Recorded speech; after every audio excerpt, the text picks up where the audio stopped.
Welcome, and thank you for standing by. All participants are in listen-only mode until the question and answer session of today's conference. At that time, you may press star 1 on your phone to ask a question. Today's call is being recorded. If you have any objections, you may disconnect at this time.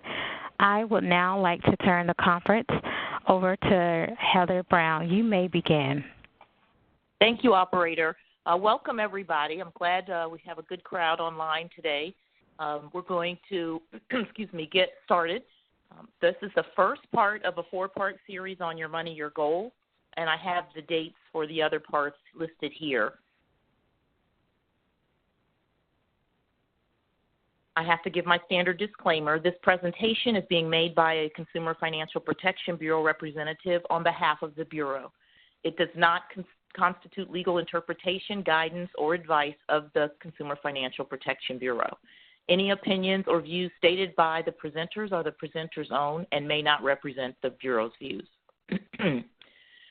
The Consumer Financial Protection Bureau regulates the offering and provision of consumer financial products and services under the federal consumer financial laws and educates and empowers consumers to make better and informed decisions.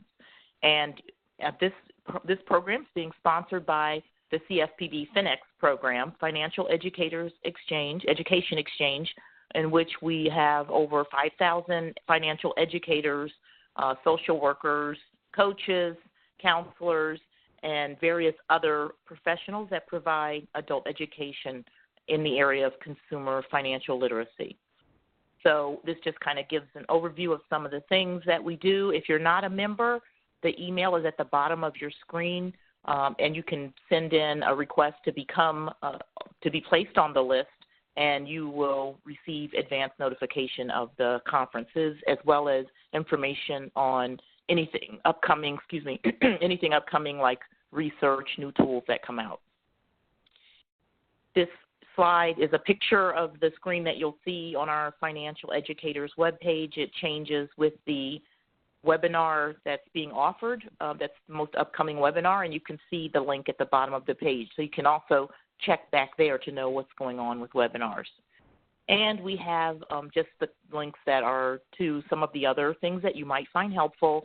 Again, the first one, our Adult Financial Education webpage. By going to that page and clicking in our search box, you can pretty much find all of our resources. If you need some guidance, there's an inventory of resources that's on that page that provides you a list of some of our most popular resources and how to access them and what to do with them. So that might be of help to you. We also have the email here again. Any questions you have on the program, if you send it to that box, it will come to me, Heather Brown, and I am the program lead for that, and I will respond as quickly as possible, generally within 24 to 48 hours, unless I'm out on leave. To sign up for the discussion group, basically you just go into LinkedIn and you can put in our group number that's at the bottom of this link, or just click this link, and you will be able to sign up to be on there. I'll get a list of people, and about 2 to 3 times a month, sometimes more depending on what's going on, I will go in and accept people that have requested to be members of the LinkedIn Exchange. And we welcome you to post anything about upcoming financial literacy events for adults, tools, research, questions if you want your colleagues to help you with some information, and other interesting articles that you might find. We just ask that you limit marketing to things that may be organizational based and not necessarily trying to earn dollars that way.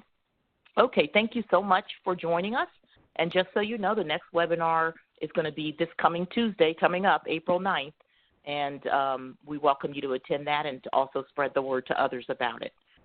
And that ends my introductory presentation. I'm going to switch our presentation over so that we have the slides you're going to use for the remainder. And by the way, anyone that provided their name and email address will receive a copy of the slides, so you don't have to worry about that. Excuse me just a minute. I'm having trouble getting the other slide up.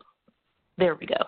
Okay, so we're all set, and I'm going to hand it over to Scott Bennett, who's going to be our presenter for these sessions.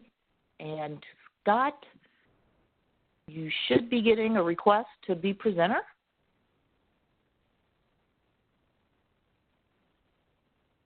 Hopefully. Well, great. Well, I haven't seen the request yet, but I believe I'm probably, looks like I'm linked up there. So great. Well, I'm going to get started. So thank you very much, Heather. And thank you, everyone, for joining us today. I definitely appreciate your attention as we go forward through these slides.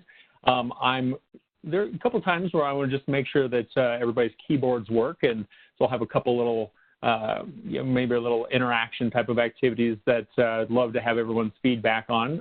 And so at those points, there's the chat box over on the right side of your screen, and feel free to, definitely reply as necessary. Definitely appreciate your input on that. So with that, we'll get started. This is going to be the 4-part series that's going to cover a lot of the resources around the CFPB's Your Money, Your Goals suite of resources. So just like Heather, I also have to have a disclaimer, but since I am not a representative of the Bureau, mine's a little longer. So I'm a consultant for ICF.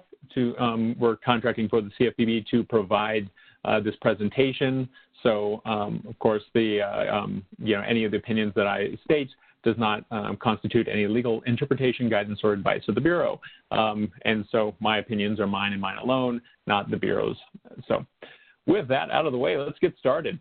So obviously, I'd love to start off with a quick opening activity. So let's see how everyone's, if they're paying attention right now, and we can use that chat box off to the right side. So what I'm going to do is just let's see what people think.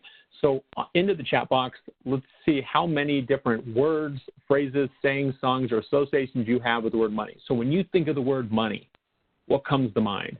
Maybe feelings, again, any associations. What are those? What's the first thing that comes to mind when you think of money? Is there a particular song? So we got tool, thank you. Yeah, it definitely can be a tool. What are some of the other things here that that people think of? Is there a particular song? Well, I always hear the Pink Floyd, the cash register sound from that song that they sing. So that's the one I always think of. Anybody else?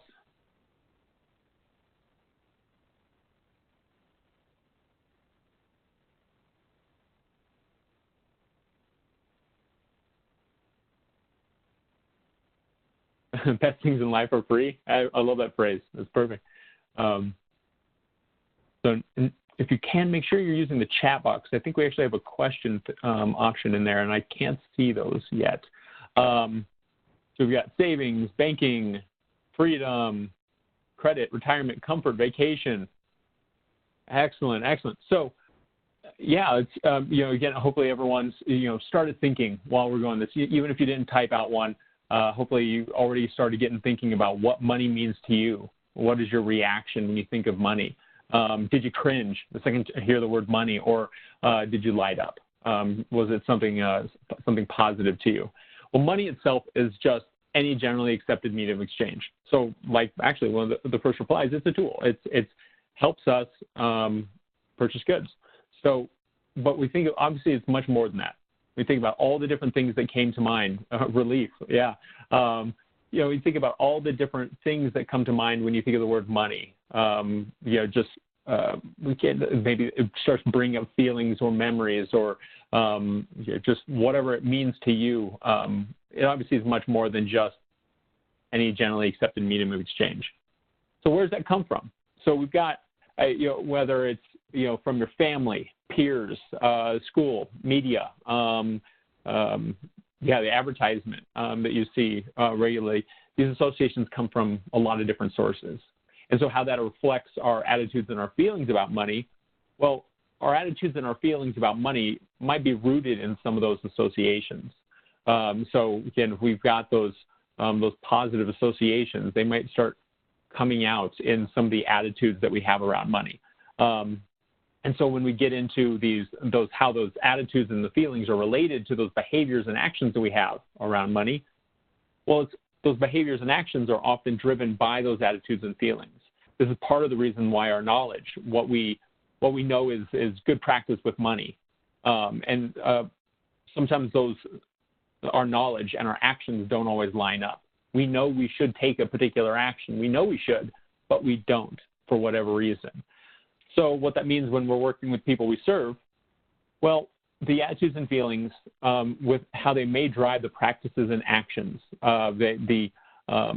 When we understand the origins of these attitudes and feelings we have around money, it can help us help other people understand the reasons behind some of their actions and make changes, of course, if they want to make changes. So at least if they understand what's some of those associations behind money, then they might understand maybe why they didn't take a particular action, or maybe why they were so much more likely to take action, because if maybe there was positive associations, it's always something of freedom, that always something that helps them accomplish something, rather than it's always being a wall, a barrier, something holding them back. So we all have our own associations, our own feelings around money. So we come to the table bringing with all of that in the back of our mind, and our clients, the people we serve, they all have their own associations. So trying to be what I think is one of the best qualities of the Your Money, Your Goals resources is trying to be as very independent and non-judgmental as possible, is trying to remove that aspect. We're trying to give these people we serve the tools and the resources to make the best decisions for themselves, rather than what we think is the best thing for them. So that's where, again, I think that's a really positive space on this one. We're trying to give them the tools to make the best decisions for themselves and empower them to continue to make more choices. So what we're going to get through today, obviously a brief introduction to the CFPB. Heather already alluded to, touched on that a little bit, but got a couple more slides. Just make sure that everyone's really good and aware of what the CFPB is doing for all of us. Also then, jumping into the main part, the Your Money, Your Goals Toolkit. Today we're going to go through half of the Your Money, Your Goals Toolkit, and then the next training we'll get into the other half of it. But then we're also in the follow-up, the next, the number 3 and 4, we're going to get into the booklets, Your Money, Your Goals booklets, and then the focus guides, all of which can be helpful in using these tools with your clients. You have lots of options, finding the best tool for the right situation, using your expertise to then be able to apply that right intervention with that client to help themselves. And of course, again, we'll talk through not just how those tools can be used for, but also those strategies for using those tools. So again, brief introduction to the CFPB. Really when it comes to the CFPB, what we're looking at here is they're working to ensure that the consumers, that us and our clients, we're going to get the information that we need to make the financial decisions that we believe are the best ones for ourselves and for our families. So our clients, they're going to be able to make the best decisions for themselves and their families. That the prices are upfront, the risks are visible, and that nothing is buried in the fine print. So another aspect, so the Office of Community Affairs, they're the ones that have been tasked with creating and updating these and keeping them always, again, up to date. They're part of the Bureau's Division of Consumer Education and Engagement. The big part of their main focus here is they work with a lot of varieties of populations. What their focus is really primarily those who lack full, affordable access to financial services, which is primarily are low to moderate income households, low wealth, people who are in other ways financially excluded or vulnerable. So again, those are the main targets, but all this stuff can apply to everyone. We all benefit from being able to manage our finances better. So I'll use the term financial empowerment often. That is the term that we use when it comes to the Your Money, Your Goals Toolkit. And we're probably all very familiar with the term financial literacy or financial capacity or all those other terms. But what we're looking at, what is financial empowerment, is that we're taking that financial literacy. We're teaching them topics. This might be, all right, I'm going to teach a class on credit. Okay, if that's it, I'm teaching a class on credit, they leave, and that's it. That's financial literacy. I'm teaching them that aspect. But what we're trying to do with financial empowerment is we're giving them the skills and competence to use that knowledge, and that's financial empowerment. So how that relates to the Your Money, Your Goals Toolkit is it's the action step. I've taught financial literacy classes for, I think, 6 years now. And this was always something that I felt is such a very helpful addition, is not just, all right, I might teach a class on credit and teach them all about how credit scores, credit reports work, all that fun stuff. But then at the end of the day, you give them a handout, give them something that they can take action on. They take home and then they go home and they pull their credit report. They review their credit report. They make sure it's accurate. Maybe start taking steps to improve their credit report and scores. These are those, and once they've taken a couple of those steps, they're going to become empowered because they've felt that confidence, that swell of confidence that happens when they've taken these steps to better themselves, better their family, make life a little bit better when it comes to their financial situation. So that's empowering, and that makes them want to do more. But of course, why we're trying to get this information out to all of you is the access. When you're already out there, you're in the field holding these workshops, teaching financial literacy, empowering your clients to take those financial steps. You have access, and they trust you. They're coming to you. So you have those opportunities to provide financial empowerment. So that's why we really want to push to get your money, your goals out to all of you. And hopefully, if I do my job well, you feel really comfortable by the end of these webinars on how to use these tools, how they can help you, how they can maybe enhance what you're already doing, or just give you another option to maybe just break through to a particular client that might be just sticking on a step. So that's a little bit of the background. Now I'm going to start showing you what's all in there. First, I'll give you an overview of what's all in the toolkit, all the resources, and then I'm going to start digging into some of the tools so you have a feel for really what's all in there. So as I mentioned today, what we're going to be getting through is half of the Your Money, Your Goals toolkit. This covers so many topics. So we wanted to spread it out so that way it wasn't too overwhelming in one or just so much information in one fell swoop. But then we also in the third session, we're going to get into the focus guides. So if you work with Native communities, people with disabilities, or the reentry population, people coming back from incarceration, that these focus guides can help you add context and actually some custom and some modified tools from Your Money, Your Goals to help you have a better conversation with those particular populations using Your Money, Your Goals. So it frames the conversations. It gives you some tools that obviously with working with those particular populations will be extremely effective, but with the general population might be a little too tailored and unnecessary. So again, if that's something I hope you join us for that third part. If you work with any of those populations, we'll highlight those resources as well. And then in the fourth session, we're going to get into the booklets. So right now there are 4 booklets, technically 3, but one of them, Behind on Bills, is in English and Spanish right now. The CFPB is working on getting the rest of the resources in Spanish as well. And when they're available, if you're on the Your Money, Your Goals email list, you will be notified and you'll be able to go in and download free copies, download the electronic version of these tools and order free copies to be sent to you. And so that way you can use them in your client interactions. So that's what's all in there. That's the full suite. You think about all the products. The booklets are modified versions of tools from the Your Money, Your Goals toolkit, modified in a way around that topic. So those are, we'll be getting much more into those in that fourth session. But again, if you start to think of it as we go through the tools over these next 2 sessions, you're going to get a good feel of like what the context is for how those booklets are then put together. So the tools, yeah, thank you very much, Heather. I appreciate the comment. Yes, these booklets are free, along with actually all those focus guides and the Your Money, Your Goals toolkits as well. Feel free to go on the CFPB's website. Go ahead and download this free version so you can have the electronic version on there, but you also can order the free physical copies so they can be sent to you so you can have them and you can have a copy for yourself. And actually, if you even pass this on to any of your colleagues, feel free to order copies for them as well so that way you have access to them.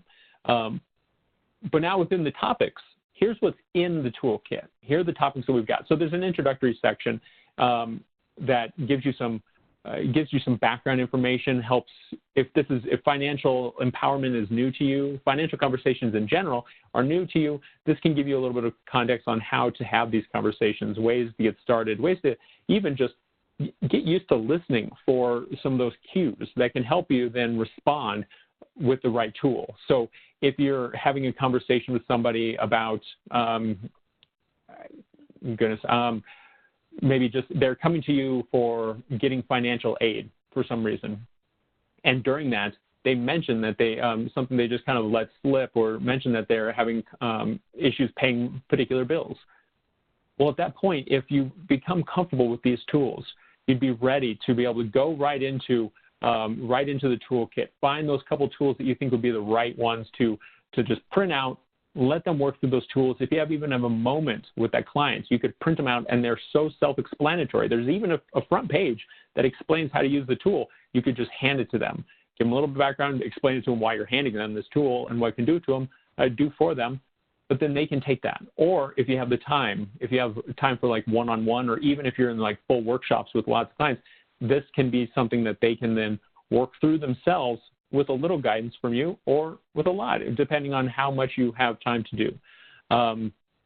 So again, this introductory section is going to help frame that up. Then we get into the goal settings, savings, income. Module 4 is all about spending. Then we get into the cash flow with Module 5. It brings the income and the spending together, and start looking at the timing of how the income and the spending work together, and to see, does it all work out. Then we get into debt, then credit, choosing financial products, and then consumer protection with Module 9. So that's what's all in the toolkit. And now we're going to go in and start to, I want to show you a little bit about the format of them. So these tools, within the modules are really for you. The module itself, it's a lot of context. It gives you information about these topics. So if this is new to you, this could be helpful, or even though you might talk about these topics all the time, but it never hurts to just get a fresh way of talking about a subject, or maybe just a nice refresher about, or a new approach about how you could talk about a subject with somebody. So the module itself, there's the content at the beginning, narrative section, whatever you want to call it. And that's at the beginning, that's for you, to help give you that context for having these conversations. And so it's going to tell you at the beginning here, what are the tools that's in the section, what it's going to help you do. Then there's the tools in the handouts. And that's the part you would use with the clients, with the individuals. So that was something you would print out. The only difference between the tool and the handout is that the tool has something you could fill in that tool. So there's something you might be able to write in or check off or something like that. Whereas the handout, it's informational. That's all it's for. It's just give somebody, you could read through it, gives you some reflection on whatever the topic is. So the other thing it can give you is a little bit of, within this, the narrative section, there's also some sections, if this is new to you, maybe this is something your agency is now just looking at using for the first time, it gives you some ideas about, like, well, what if you only have 10 minutes with an individual? What could you do? Or if you had 30 minutes, or if you have multiple sessions, what could you do? And these are just suggestions. So you can use it however you think is most appropriate. I'm sure all of you operate differently. You have your own different interactions with clients. So find whatever works best for you. But if you need some ideas, again, it's going to give you some ideas. So like if you have 10 minutes, if we're looking in the goal setting module, you could use the setting SMART goals tool to help that individual identify goals that are going to help them plan for and attain the things that matter most to them. If you have 30 minutes, maybe go through that setting SMART goals tool, as well as putting goals into action. Those are two separate tools that work really, really well together. But again, if you have only 30 seconds, let's say if you only have 30 seconds with a client and you still know that they're having some issues, these tools, again, are so self-explanatory. You could just print it out, and your ability to hear for those cues will let you know when's the right time to use a tool, but then you could just print that out and hand it to them, and they could take that home and work through it themselves. And that's going to be a great way to get started. And maybe if they come back, you could even follow up on them. But either way, they're going to get that intervention. They're going to get that option, that opportunity for taking steps. So again, I mentioned that there's narrative sections. There's information right before each tool that gives that individual some information about that tool. So if you just had an opportunity to hand it to them, that's still going to be a big step because it tells them exactly how to use the tools. One thing I'll also mention, since it's kind of mentioning this on this slide, is that if you have a chance, go to the CFPB's website, go to your Money Your Goals section, and look at the tools. If you go into the Your Money Your Goals toolkit section, you can download each individual tool. You don't even have to treat the toolkit as a big toolkit all as one piece, you could actually go in and select individual tools from this. And all the ones on the CFPB's website now, in a new update that just came out, they're all fillable and they auto-calculate. So if you're working with somebody with, like, let's say a spending tracker, you could start typing in the numbers into this PDF and it's going to start doing the math for you. I know how much we all love to do math. It's so much fun. So I don't want to take that away from you. So you can still use the paper copies. But if you'd like to have it do the math for you, then take advantage of that. It's a great other option. You can use it either way, whatever makes the most sense for you. So you can see this is, once you have a chance to check it out, you're going to see there's a ton of tools within each module, somewhere between, well, I guess 2 to 8. I think 8's the most now we have in a particular module, 8 tools in a module. But yeah, and you can see they're all named very easy to understand. You know exactly what kind of a tool you're going to get by looking at them. So if you see, all right, well, I have a tool called Saving and Asset Limits. What you understand is that if you have somebody who's wanting to save and they're on financial assistance, we need to understand the asset limits that they might be facing. Or if you have somebody who's wants to track their spending, guess what? We go into the spending tracker. We're trying to make it really straightforward so that way you can easily find your way around these tools to be able to provide that right intervention. So again, here's a nice visual aid. Just see all the different tools that are in each section. Oh, I guess 7. Sorry, 7 is the most tools in one module. So there we go. Okay, now I'm going to start showing you some of the tools.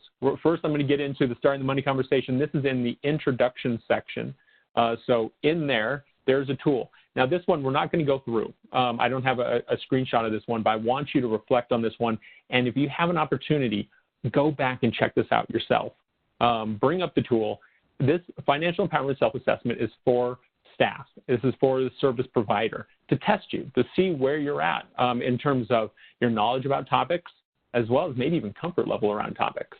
And so this can be a great way to just see, maybe there's some opportunities to learn more about a particular topic. You know, maybe you're like, well, I wish I knew more about it based on this quiz. So, you know, maybe I'm going to research that a little bit more. It's great. But yeah, it's always kind of nice to have an excuse to learn more about a topic.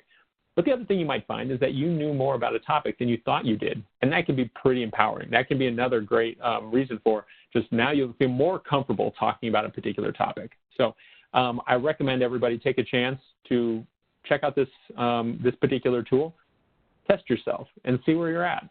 It's a great way. And then there's, of course, an answer key right afterwards, so no cheating.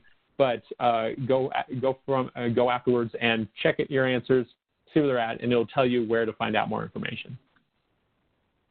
But the reason why having a situation assessment is really important, whether it's testing ourselves like the last tool, but otherwise looking at the clients, trying to find out if you're having conversations when they first come to you, and you have that that opportunity to find out where they're at, where are we starting from. If I'm going to give them some tools to help them get to where they want to be, where are they starting? I need to know that starting point, and that can help us. So that's where the My Money picture.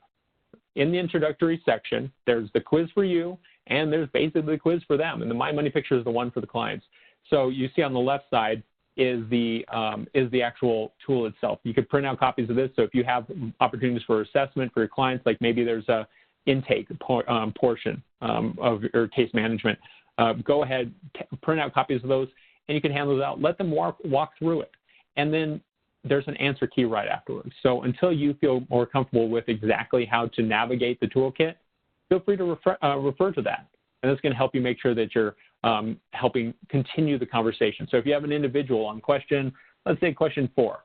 So when unexpected expenses or emergencies happen, do you have some money set aside to cover them? So if they said no, well then maybe we need to have a conversation with them about savings or even paying bills. So you can see how the answer key on the right side helps you understand, like, where can I take them to? So a nice way to get started, again, getting the conversation started with them around money. So that's the introductory section. Now we're going to get into Module 1, all about setting goals. So I love this section. I think it's great. When I see goals, I always think of this as the motivation. When you're going to be working with somebody to try to help, they're going to be taking lots of steps. This is going to be hard. It's if budgeting, pulling your credit reports, disputing errors, all this stuff, if it was completely easy, like just, oh, I just press one button and then boom, it's all done, well, we wouldn't have to have this conversation. It wouldn't be a painful conversation for everybody. Well, this takes some work. So I think of it, when it comes to goal setting, this is the motivation. This is the thing that we all reflect back to when we're having to put in that extra time to really get that effective, to track our spending, track our income, make those hard choices about how we're going to spend our money better. Really take the time to make sure that I'm doing what's in my best interest. Well, that goal is what I'm going to come back to. And that's what I'm going to reflect on as I go forward. So having a really good, detailed, SMART goal is going to really be helpful for keeping me on task. So SMART goal is a fun acronym. I'm sure most of you are very familiar with it, but for those of you that aren't, it's just an acronym for specific, measurable, achievable, relevant, and time-bound. So, if we're just going to set a goal, if we want to keep it really nice and vague, so, maybe we think of it as hopes, wants, dreams. So if we have, I'd like to buy a new television. Well, if you've ever been to any store that sells electronics, you know that there's a wide variety of televisions. There's, ones from very inexpensive to scares me to think of buying something expensive. So when we really are setting a goal, if we want to use that if we want to set a goal for buying a television, we can't just leave it as simple as I'd like to buy a new television. How do we know how much to save up for? How do we know if it's achievable? Well, we need to make that a very strong goal, so we're actually going to use that acronym to go through and make it, again, specific, measurable, achievable, relevant, and time-bound. We're adding all these aspects to take it from that hopes, wants, dreams and make it a goal of saving $400 for a new television within 6 months. And now I know what actions I need to take to see if I can achieve that. So that's why I like this this tool. And within the new update, it got even better. So for those of you who've actually seen, maybe the version that was released before January of this year, it was good. It was great, but it's even better now. They've added some aspects of really looking at your values before we're setting goals to make sure that it's really something that matters to us. So when we're looking back at that thing, is it relevant? Does it really matter to me? That's what it's going to help you do. What are my priorities? So it's going to first identify the values that guide you. What is it that just turns my crank? It gets me up in the morning, okay? And then using that, we're going to brainstorm a list of hopes, wants, dreams that fit with that, and then use that guide to create that into a SMART goal and really go through those steps. Make sure it's specific. Make sure it actually has a monetary value attached to it so it's measurable. Make sure we have a time frame attached to it. When do you want to have it achieved by? So we know exactly how much time we have, and then we can break down exactly how much we need to save either per month or per week or biweekly or whatever is the time frame that works for us. So that's the Setting SMART Goals tool. Really, really effective. Again, it's also fillable on the CFPB's website, so feel free to go there, and then you actually can just type in the amount, and then if you finish with the client, you could just hit print 2 copies, one for your client file, one for the client themselves, and they have that to take home, and it's nobody's handwriting has to be involved with the process. But now let's say they've created that SMART goal. How do we make it achievable? How do we actually make it happen? So we know we want to save $400 for the new television within 6 months. So how do we make that actionable? So that's what this next tool is going to help us do, is we're going to take that full SMART goal, and we're going to have it broken down into multiple steps. So just making sure, like, what is one specific step in each box? So you put that down 1 through 4, or how many you need to achieve the goal. Or what are some of the resources I'm going to need to make that happen? When do I want to have each of those steps completed by? I want to make sure that I'm still working towards something, always on task, so I don't fall back and just be like, I'm tired today. I'm just going to put it off till tomorrow. Let's get it done now. The faster we get done with that goal, the faster we can reach another goal and another goal. So that's what this is going to help us do. But sometimes it's just nice to be able to write it out. What are those specific steps that I need? Again, this tool is fillable on the website, or you can fill it out by hand. But then you've got that action step. You know exactly, and then you cross them off once they're done. And the last tool in this section is a handout that I wanted to mention, which is revising goals. This is a new resource that was added to this latest update. But this is about revising our goals to make sure that we're always working towards what is in our best interest, because sometimes our circumstances change. Maybe we lose our job, or maybe we got a great tax return or something, and now we change, we don't need to be saving for the same thing because maybe we're able to purchase it early. What are these things that come up? Or maybe you move. So maybe you're saving up for a car because you want to be able to get to work more reliably. But now you moved into another place that's right on a nice bus line or track systems or something like that. So, or maybe even close enough where you can just walk. And so you don't need that as much. So anytime these things change, we need to make sure that we change our goals as well to make sure we're doing what's in our best interest at all times. So this handout it's not something where there's something you fill out in it, but it's something that when we're setting our goals, we can reflect on. So that was Module 1. So all about goal setting. And now we go from Module 1 into Module 2 for savings. Now, when I say going from one to another, keep in mind, this is not a curriculum. This is not something that needs to be done in any particular order. These are numbered just so it's easier for us to find. But use your expertise to know when's the right time to use the right tool. So again, maybe we start off because they're having issues with debt. Before we even talk about setting goals, looking at any of their other resources, we need to take control, find out where their debt situation's at. So we'd go over to Module 6. That's the debt section. You know when is the right time. But in this case, I'm just going to go through them in this particular number order just because, well, that's how they are in my slide deck. So we're going to go with that. So Module 2 for savings. So let's use that chat box again.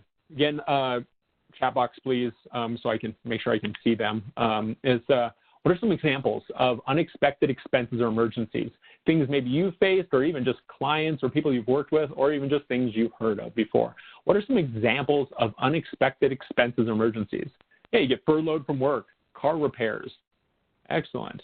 Yeah, your car breaking down, death in family, travel, pet bills. Wow, nice reply. You guys are moving fast today. So you can think of, all these things. Appliance replacement. Oh, my goodness, yeah. Illnesses. You mean you don't prepare to get sick all the time? No, I'm just kidding. But this is perfect. Death of a loved one. Yeah, these things come up all the time, sadly. Obviously we hope that death of a loved one comes up very, very, very rarely. But all these things we need to be prepared for in some way. It might not be that we can completely prepare for those. They always say that you need to have 3 to 6 months of your expenses saved up, and that's exactly what everyone should have, an emergency savings account, and that's great. And we all should still keep that bar set right there because that is really what's going to give us that security through the unknown. Being prepared completely for these things that are going to come up. But if we're working with clients that have zero savings, barely able to make ends meet, that maybe is a little bit of a big goal for right now. So let's focus on something that's more in the short to immediate term, middle term, is that we're looking at something that's achievable at this point. So I actually really like having that conversation with clients, is that you're sitting down and have them create a list over the last 5 years. What are some things that they've faced, some emergencies? Maybe even just a kid coming up to you and saying, oh, I'm taking a field trip and I need X amount, or new sport I'm taking up and I need this much money for this. So all these different things from small to large, all these different expenses that can come up that we aren't prepared for. So if we could maybe create a little savings account and maybe continue to build on it, what could be done if we had even $500? How many of those ones that you listed off could be accomplished by having, could be covered with even having $500? So again, we're not trying to drop the bar. What we're saying is that's going to be our real long-term goal. But in the short term, let's focus more on something that they can really get to, and that creating that savings account. And then I like using that list that they created to put it in number order, smallest to largest. And then as they start saving, you can start crossing off all of those expenses that they've faced and say, now you're protected against that. If that comes up, you're ready to handle that. Okay, if that one, and then you keep going down the list as they continue to build on it. They go maybe from $500, maybe they go up to $1,000, and they keep building. So that's why I think savings, having it a conversation that can be more real to them helps. I think it's a much more, a much better approach to try to break through that, using maybe a credit card or alternative lending sources for covering these unexpected bills. So let's do this in a much more efficient manner. So the first tool in this module is, of course, a savings plan. So that's what we're looking at. First, we're going to take what's our reason for savings. So this could be, another way to approach how we create our goal, where we work towards that SMART goal that we just created. But this also could be just we want to create maybe that emergency savings account. I like that example. So it's actually in the example that's on your screen. So you see, let's say if we want to accomplish getting to $1,000 for emergency savings fund, and we want to accomplish it within 10 months because that makes our math real easy on the screen right now. But that amount could be anything. But so in this case, the total amounts needed is $1,000. The weeks to reach your goal is 40. So it does the math for us. If you're on the fillable PDF, boom, it does the math for you. It makes it nice and easy. So we know we have to save $25 each week. The reason why we break it down weekly is for a lot of our clients, that appeals to them better, because now we can make, not only is it just, we make that smaller savings amount, it just feels a little bit more piecemeal. But the other reason why it can be really beneficial to see it as smaller, that weekly goal, is that then some of the choices that we make, those smaller things like going to convenience stores, grabbing a soda, going out to eat, grabbing instead of making dinner at home or grabbing a coffee, these things that we do that nickel and dime ourselves out of our budget can make a much bigger difference. That's how we can make these goals happen. So that's where then the next step is, next step right below is those strategies for savings. So what steps will I take to make that a reality? So maybe I reduce my cable bill or my cell phone package. Maybe that's going to save me some money. Maybe if I cut down on my eating out, or maybe my coffee budget, whatever it is that we have, that thing that's not a necessity that we can cut back on. So, exactly, I really like it. So, got a comment. So it's all about making the stuff realistic versus ideal. So I like that. Thank you very much for the comment. That really we're trying to make this something that looks real to them, that is real to them, because then they understand how they're going to do it. And that's why we're taking we're even breaking it down to those individual action steps. What real action step can you do? What can you take to make it happen? And so then, hey, we've got our list there. We're going to do those things that we've listed in the sheet. And we know if we do those, we're going to be able to hit our savings goal. And then we're going to accomplish it. And how great is that going to feel when we actually make that a reality? So, yeah, that's why I like this tool. I think this is so core to people really setting themselves up for success. I hinted on one of the tools earlier, is this the savings and asset limits. The reason why I think this is so important to include is if you're working with clients that are receiving financial assistance in different places, there are asset limits on them to actually continue to receive these benefits. So we need to be very careful about that, is that we're being cautious about that. And so in the case, we don't want an individual, as they can start saving up, is that also they get bumped off of their benefits, that maybe that's how they're actually even able to make it through the month. So just understanding what the limit is on all these different benefits in your specific region is going to help have the conversation with an individual that maybe right up to this point, anytime you bring up savings to them, it's like, nope, I'm not going to save because I could lose my benefit, and so I don't want to save at all. But, sorry, just got a question here. Are these tools in the toolkit prior to January 2019? Most of the tools I've shown, the only one that was not in the previous version of the toolkit, the only one that wasn't in there was the revising goals handout. All the rest of these tools were in the previous version, but they've all been updated. They're a little bit more streamlined, a little bit more concise.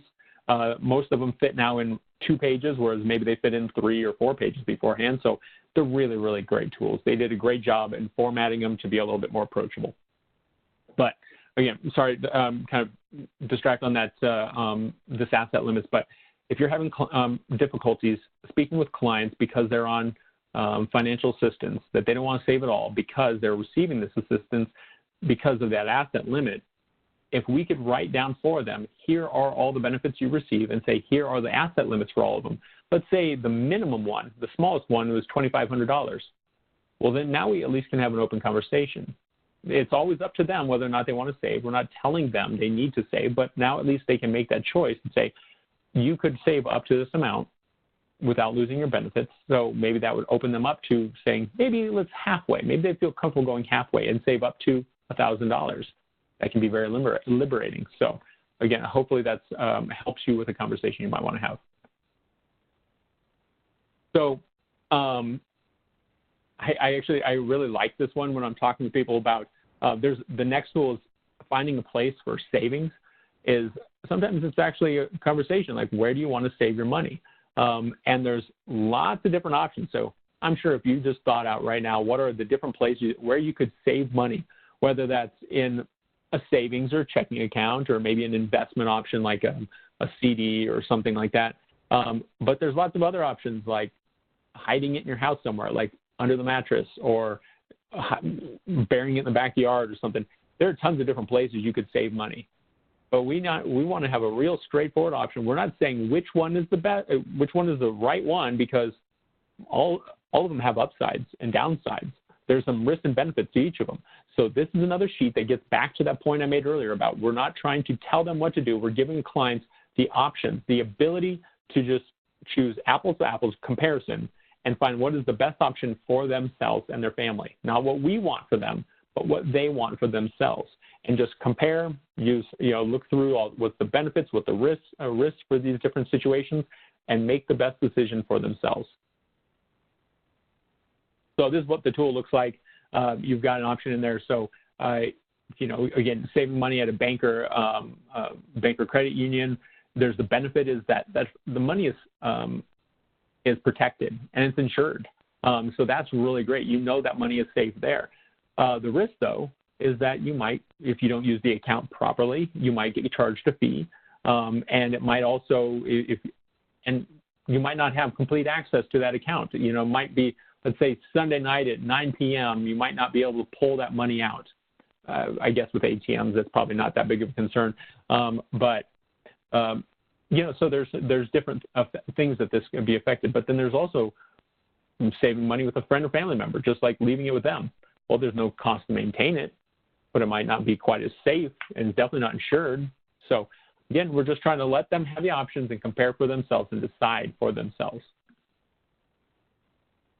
So now is Module 3, tracking income and benefits. So that was all Module 2, all about savings. Now we're looking at Module 3, tracking income and benefits. The primary tool in here, as I'm sure you're not surprised by, is we're all about tracking your income. And so that's really the one I want to highlight today. As you'll notice, I'm kind of jumping around. I'm not covering every single tool in every module. Up to this point, we just don't have enough time. So I hope you get so inspired by the presentation that you go and check out the tools for yourself, see how they look, see how they function, especially check out the whole fillable aspect. It's a really neat feature that's been added. But here's in the income and benefits, we really want to make sure, and that's, I think, the strength of these tools is it's reminding us it's not that we're just tracking what's our primary source of income. So maybe what's our 9-to-5 job. That's it. Any irregular income we might receive, maybe do a little bit of work on the side and we just get paid cash, and that's it. We just maybe work on our friends' computers, fix friends' computers for a little extra cash. Again, whatever this. Money is money. We need to include all of this. We also need to include things like benefits as well, because that's going to help our clients make the transition off of benefits in the case where the ones that are going to be, they're limited by time, or maybe as they start to make more money, eventually they might lose that benefit. So we want to help them prepare for that. And that's by being able to see the effect, like actually have the benefit included in the budget is going to help us really see, again, what's all coming in. So here's the income tracker, really straightforward document. We've got lines for job 1, 2, any child support, disability benefits, SNAP benefits, TANF, any other government programs, and then other. So you can fill in whatever you want. But where I think another strength of this is, at this point, we're going to look through, you've got the breakdown week 1 through 5. So we're looking at the timing as well. Again, not just saying how much do I have coming in during the month, but also this breaks down, not just how much during the month, but even week to week. So that helps us really line that up. Great. Well, I just have a couple more. I know we're getting close to our time here. I have just a couple more slides I want to show you, but then at that point, then we'll take questions on anything that's you all have. So feel free to start thinking about any questions you might have. So Module 4. Module 4 is now getting into the spending side. So this is the last module we're going to cover for today, all about spending. So this is getting us really into making sure that we're identifying exactly how we're spending money on, all of our money. We're not saying like we're not making any judgments for the clients. We want them to fill this out as absolutely accurately, because that's when it makes it more effective for when we make choices. If I know I spend exactly $41.53 every month on coffee, well, that being something I can cut on my spending, if I actually was to cut that down, I would know exactly how much money I would be saving. Whereas I'm like, well, I don't know, it's somewhere around, you know, we always underestimate. So I'd say, oh, it's somewhere around $25. Well, if that's the case, making the changes, we really don't have any idea of exactly how much we're going to save. So, so again, now kind of like looking at that income tracker, here's the other side of the equation, the spending tracker. You can see, again, we've got the week-by-week breakdown, category totals on the right side, and then also the total there at the bottom. So that way we're going to really see exactly how it all breaks down. So again, I love those two tools in cooperation with each other. They're great to be used together. Then there's a bill calendar. Just the big thing about this is if you have problems paying your bills on time, putting them down on paper, writing them down on your bill calendar can be a really big help. That's the biggest difference to just making sure we're paying our bills on time. Now, the last tool I wanted to mention before we start taking questions here is basically think about, so looking at these questions here, what happens if you pay your rent late? Well, if you pay your rent late, you probably get hit with a little bit of a fee. But if you miss multiple rent payments, you're probably going to get evicted. If you miss a car payment, just a couple days late, you get hit with the fee again. But if you miss multiple car payments, you get your car repossessed. So these are like, if you think about the consequences of skipping different types of bills, they all have different consequences, and we need to take that into consideration when we're prioritizing bills. So the next tool here, again, is the last one I want to show, is that prioritizing bills. Sometimes our clients are prioritizing the wrong bills first. Maybe they have a particular collection agent that's calling them all the time, and so they pay that bill first, even though that's so much lower on the priority list than it really should be. You know, we want to make sure we're paying our rent first, and then maybe any car payments we've got, insurance, you know, those things that we absolutely need. And so this tool can help us make sure we're prioritizing our bills for, best, because, you know, if we have only enough money for 7 to 10 bills, which 7 should we pay first? Doesn't mean we should just skip the other ones because we just don't have the money for it, but maybe we just make sure those are covered first, and then we contact creditors on the other ones to try to create a plan. So that's really, those are the tools I want to highlight. I hope we have a good cross-section of the tools that are all in there. So now at this point, I'd like to open it up to questions. So operator, if you'd mind opening up for questions. I'm done with my presentation.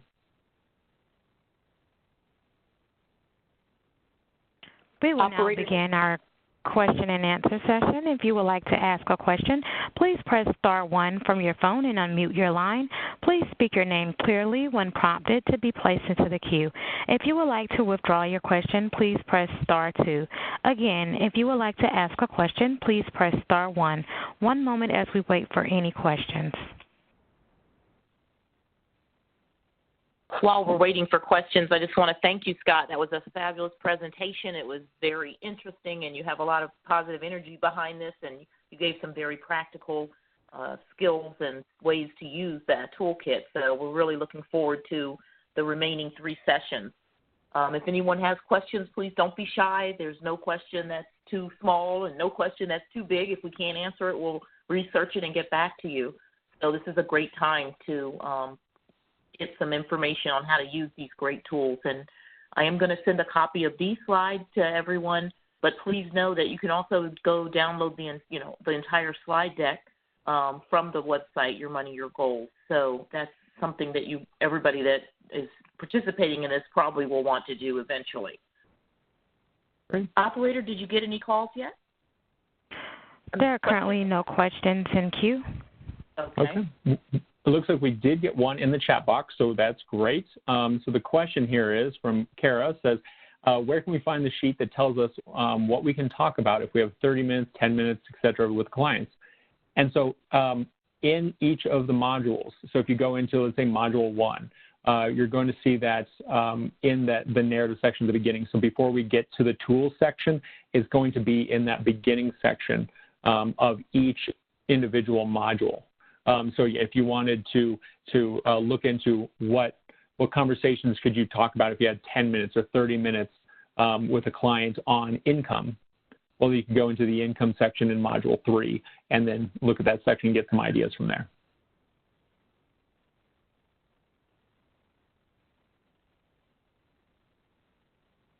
Great. Operator, did any calls come in the meantime? Any questions? I'm sorry. There are currently no questions in queue. Okay. Well, I think, Scott, you did such a fantastic job. You covered everything, and everybody got what they needed out of this session. So we'll look forward to everybody that's on. Please come back for the second session, which will be next Tuesday, 2 to 3 p.m. Eastern Time. And the login is in the newsletter that hopefully everybody got yesterday. The phone number dial-in is the same, but the login is a little different. So I just want to make sure everybody's aware of that. For the 3 sessions, the login changes. Okay, and of course, if you need anything else or any questions or comments about anything, feel free to email the CFPB_FinEx, FINEX, at CFPB.gov box, and I will respond to you. Okay, well, we're looking forward to having you back next week, Scott, and I'm going to even go in and look at some of the tools that, with some of the suggestions that you gave and just use them myself so that I can become more familiar with them, and hopefully others will do that as well. Thank you again, and we look forward to having you back.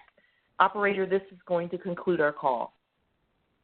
Thank you for your participation in today's conference. You may disconnect at this time.